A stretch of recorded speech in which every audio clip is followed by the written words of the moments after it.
Hi guys, আজি মই আপোনালোকলৈ লৈ আহিছোঁ এটা বিশেষ আজি খোৱা ৰেচিপি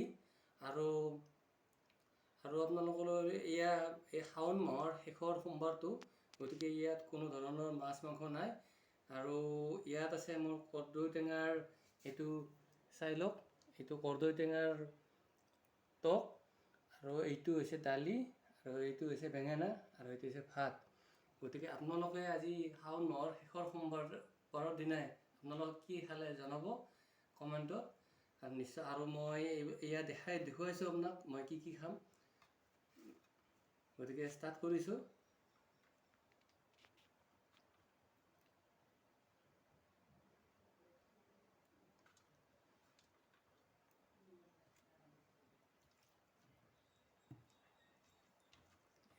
দাইলত লাওৰ আগু দিয়া হৈছে, বিৰাট সোৱাদ লাগে।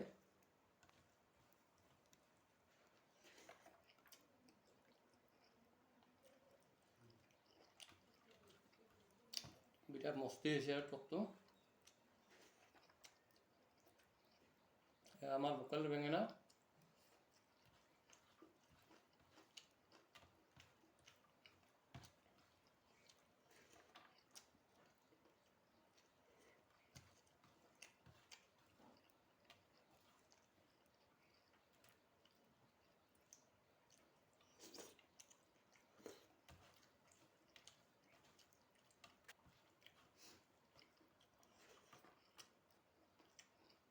আৰু আপোনালোকে চাই কেনেকুৱা পালে কমেণ্টত জনাব আৰু এনেকৈ ঘৰত ৰেচিপি বনাই খাব, বিৰাট ভাল লাগে।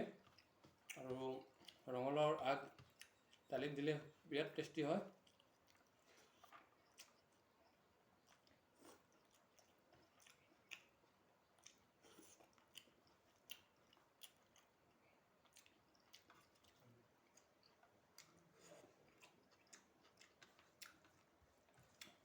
গৰমৰ দিনত টেঙাটো বিৰাট সোৱাদ আৰু কৰ্দৈ টেঙা বিৰাট খাব লাগে, উপকাৰী বস্তু।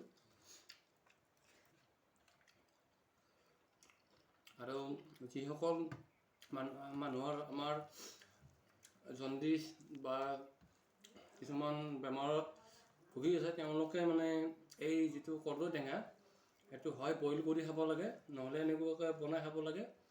বা গৰমৰ দিনত কৰ্দৈ টেঙাটো বিৰাট ভাল জণ্ডিছৰ কাৰণে, এইটো খাবই লাগে।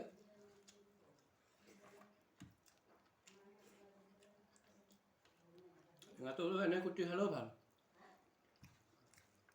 জলকীয়া নিমখ দি লগাই পেলাই এনেকৈও খাব পাৰি, বিৰাট টেষ্টি হয়। আৰু কৰ্দৈ টেঙা খালে পেচাববিলাক চাফা হয়। গৰমৰ দিনত জণ্ডিছটো খুবেই বেছি হয় মানুহৰ, গতিকে কৰ্দৈ টেঙাটো যিমান পাৰে সিমান খাব, পেচাব চাফা হ'ব আৰু জণ্ডিছৰ পৰিমাণটো কমি যাব।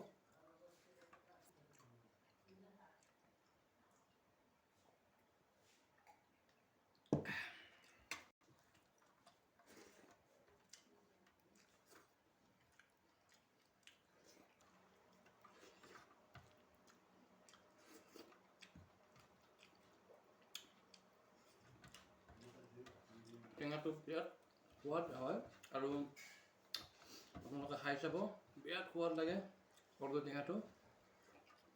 জলকীয়া নিমখ লগাই কুটি খাব, বিৰাট টেষ্টি হয়।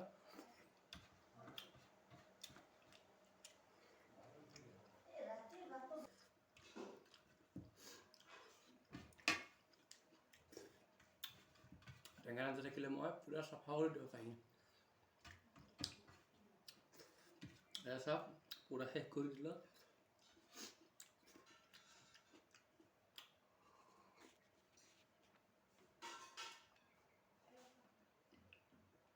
দালিও শেষ কৰি দিলোঁ।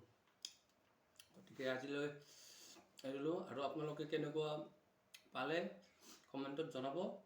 আৰু আগলৈকে মই এনেকুৱা আপোনালোকক নতুন ভিডিঅ' দেখুৱাৰ কাৰণে চেষ্টা কৰিম। তেতিয়ালৈকে ধন্যবাদ। জয় অসম।